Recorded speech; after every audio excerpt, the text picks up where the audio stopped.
ನಡೆಸ್ತಾ ಇದ್ದೀವಿ. ಅದೇ ರೀತಿ ಬಹಳಷ್ಟು ಒಳ್ಳೆಯ ಒಂದು ಕಾರ್ಯಕ್ರಮ ಆಯೋಜಿಸಿದ್ದಾರೆ ನಮ್ಮವರು. ಆ ದೃಷ್ಟಿಯಿಂದ ಈ ಒಂದು ಕಾರ್ಯಕ್ರಮ ನೀವೆಲ್ಲ ಆಯೋಜಿಸಿದ್ದಕ್ಕೆ ಪ್ರಪ್ರಥಮವಾಗಿ ನಿಮ್ಮೆಲ್ಲರಿಗೂ ಅಭಿನಂದನೆ ಸಲ್ಲಿಸ್ತೀನಿ. ಎರಡನೇದಾಗಿ ಸಾಕಷ್ಟು ಜನ ನನಗೂ ಇವಾಗ ನಮ್ಮ ಸ್ನೇಹಿತರೆಲ್ಲ ಹಿಡ್ಕೊಂಡು ಬಿ ಪಿ ಚೆಕ್ ಮಾಡೋಕ್ಕೆ ಟ್ರೈ ಮಾಡ್ತಾಯಿದ್ದಾರೆ. ಸೊ ಅದೇನಾಗುತ್ತೆ, ನಗೋವಾಗ ಒಂಥರ ಹೆದರಿಕೆ ಅನ್ನೋದು ಇದು ಮಾಡಿದಾಗ ಬಂದೇ ಬರುತ್ತೆ ಎಲ್ಲರೂ. ಸೊ ಒಂಚೂರು ಹೆಚ್ಚು ಕಮ್ಮಿ ಆಗ್ತದೆ. ಆದ್ರೂ it was A wonderful system, wonderful event. ನಮಗೆಲ್ಲರಿಗೂ ಬಹಳ ಸಂತೋಷ ಆಯಿತು. ಈ ಒಂದು ಕಾರ್ಯಕ್ರಮ ಇದೇ ರೀತಿ ಮುಂದುವರಿಯಲಿ.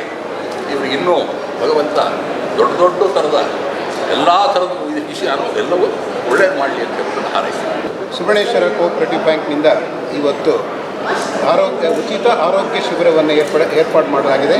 ಹಾಗೆ ಈಗ ತಾನೇ ಈ ಶಾಸಕರಾದಂಥ ಉದಯಗರುಡಾಚಾರ್ಯರು ಬಂದಿದ್ದರು, ಈ ಒಂದು ಇದರಲ್ಲಿ ನಾಗರಾಜ್ ಅವರು ಬಂದಿದ್ದರು. ಹೀಗೆ ಈ ಒಂದು ಕಾರ್ಯಕ್ರಮ ಹಾಕ್ಕೊಳ್ಳೋ ಒಂದು ಒಳ್ಳೆಯ ಉದ್ದೇಶ ಏನು ಅಂತಂದರೆ, ನಮ್ಮಲ್ಲಿ 32,000 ಜನ ಮೆಂಬರ್ಸ್ ಇದ್ದಾರೆ. ಕೇವಲ ನಾವು ವ್ಯವಹಾರಿಕವಾಗಿ ವ್ಯವಹಾರ ನಡೆಸ್ತಾ ಇದ್ದೀವಿ. ಅದು ಬಿಟ್ಟು ನಾವು ಮೆಂಬರ್ಸ್ಗೆ ಏನಾದರೂ ಒಂದು ಒಳ್ಳೆಯ ಒಂದು ಬಾಂಧವ್ಯವನ್ನು ಬೆಳೆಸಬೇಕು, ಒಂದು ಒಳ್ಳೆಯ ಸೇತುವೆ ಆಗಬೇಕು ಬ್ಯಾಂಕು ಮತ್ತು ಗ್ರಾಹಕರಿಗೆ ಅಂತ ಹೇಳಿ ಆ ಸೇತುವೆ ನಿರ್ಮಾಣ ಮಾಡೋಕ್ಕೋಸ್ಕರ ವೈದೇಹಿ ಕಾಲೇಜವರು ನಮಗೆ ಸಹಕಾರ ಕೊಟ್ಟು ಇವತ್ತು ಈ ಉಚಿತ ಆರೋಗ್ಯ ಶಿಬಿರನ ಏರ್ಪಡಿದ್ದಾರೆ.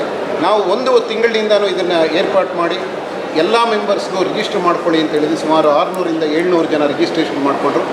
ಡೈರೆಕ್ಟಾಗಿ ಬಂದವ್ರಿಗೂ ಸಹ ನಾವು ಯಾವುದೂ ಇದಿಲ್ದಿರ ಎಲ್ಲರಿಗೂ ಉಚಿತ ತಪಾಸಣೆ ಮಾಡಿಸ್ತಾ ಇದ್ದೀವಿ.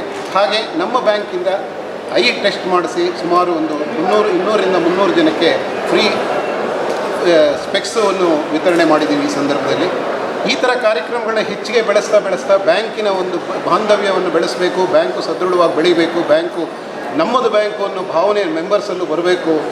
ಆವಾಗ ಬ್ಯಾಂಕಿನಲ್ಲಿ ತೊಗೊಂಡಿರೋ ಲೋನು ಆಗಲಿ ಇದಾಗಲಿ ಆ ಬ್ಯಾಂಕ್ ಸಪೋರ್ಟ್ ಮಾಡ್ತಾರೆ. ಆವಾಗ ಬ್ಯಾಂಕು ಸದೃಢವಾಗಿ ನಿಲ್ಲುತ್ತೆ, ಸದೃಢವಾಗಿ ಬೆಳೆಯುತ್ತೆ, ಸದೃಢವಾಗಿ ಶಾಶ್ವತವಾಗಿ ನಿಲ್ಲುತ್ತೆ ಅನ್ನೋ ಒಂದು ಉದ್ದೇಶ ಇಟ್ಕೊಂಡು ಈ ಒಂದು ಸಹಕಾರಿ ತತ್ವದಲ್ಲೇ ಈ ಬ್ಯಾಂಕ್ ನಡೆಸ್ತಾ ಇದ್ದೀವಿ.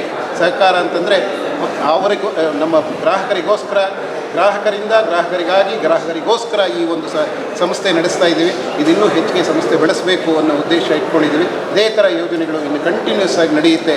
ಮುಂದಿನ ವರ್ಷವೂ ಸಹ ಇದೇ ಜಾಗದಲ್ಲಿ ಅಥವಾ ಬೇರೆ ಜಾಗದಲ್ಲಿ ನಾವು ಒಂದು ಉದ್ಯೋಗ ಮೇಳವನ್ನು ಮಾಡಬೇಕು ಅಂತ ಅಂದರೆ ನಮ್ಮ ಮೆಂಬರ್ಸ್ ಮಕ್ಕಳಿಗೆ ಯಾರ್ಯಾರು ಡಿಗ್ರಿ ಮಾಡಿದ್ದಾರೆ, ಡಿಗ್ರಿಯಿಂದ ಮೇಲ್ಗೆ ಸುಮಾರು 25 ಕಂಪನಿಗಳು ನಾವು ಆಲ್ರೆಡಿ ಕಾಂಟ್ಯಾಕ್ಟ್ ಮಾಡಿದ್ದೀವಿ. 18 ಜನ ಒಟ್ಟಿಗೆ ಕೊಟ್ಟಿದ್ದಾರೆ. ಇನ್ನು ಕೇವಲ ಇನ್ನೊಂದು 5-6 ಕಾಯ್ತಾ ಇದ್ದೀವಿ, ಯಾಕೆಂದರೆ ಜನ ಜಾಸ್ತಿ ಬರ್ಬೋದು ಅಂಥೇಳಿ. ಆ ಒಂದು ಉದ್ದೇಶದಲ್ಲಿ ಆ ಒಂದು ಪ್ರೋಗ್ರಾಮು ಮಾಡ್ತೀವಿ. ಹಾಗೆ ನಮ್ಮ ಸಂಸ್ಥೆಯನ್ನು ಶಾಶ್ವತವಾಗಿ ಬೆಳೆಯೋಕ್ಕೆ ಅಥವಾ ಶಾಶ್ವತವಾಗಿ ಉಳಿಯೋಕ್ಕೆ ನಾವೆಲ್ಲ ಪ್ರಯತ್ನ ಪಟ್ಟು ಸ್ವಂತ ಬಿಲ್ಡಿಂಗ್ಗಳು ಮಾಡ್ತಾ ಇದ್ದೀವಿ. ಎಲ್ಲ ಬ್ರಾಂಚ್ಗಳು ಒಂದೊಂದು ಸ್ವಂತ ಬಿಲ್ಡಿಂಗ್ ಇರಬೇಕು. ಯಾಕೆಂದರೆ ಆಸ್ತಿ ಇದ್ದರೆ ಯಾವತ್ತಿದ್ರೂ ಶಾಶ್ವತ. ನಾವೇ ಒಂದು ಮನೆ ಮಾಡಬೇಕು ಅಂತ ಯೋಚನೆ ಮಾಡ್ತೀವಿ. ಹಾಗೆ ಈ ಸಂಸ್ಥೆಗೆ ಒಂದು ಒಳ್ಳೆಯ ಒಂದು ಬುನಾದಿ ಹಾಕ್ಕೊಟ್ಟು ಈ ಸಂಸ್ಥೆ ಶಾಶ್ವತವಾಗಿ 100 ವರ್ಷಗಳ ಕಾಲ ಸಾಕಷ್ಟು ಜನಕ್ಕೆ ಸೇವೆ ಕೊಡುವಂಥ ಒಂದು ಕರ್ತವ್ಯ ಮಾಡ್ತಾ ಇದ್ದೀವಿ. ಇದು ಮುಂದುವರಿಯುತ್ತೆ ಅಂತ ಹೇಳಕ್ಕೆ ಇಷ್ಟಪಡ್ತೀನಿ. ಎಲ್ಲರಿಗೂ ಶುಭವಾಗಲಿ.